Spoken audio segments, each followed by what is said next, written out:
त्रिशिवरमानस हंस चराचर जनन स्थिति लय कारणभो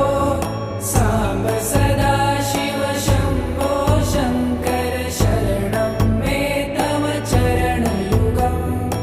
अन्तःकरणविशुद्धिं भक्तिं च त्वयि सतिं प्रदेहि विभो साम्ब सदा शिव शम्भो शङ्कर शरणं मे तव चरणयुगम्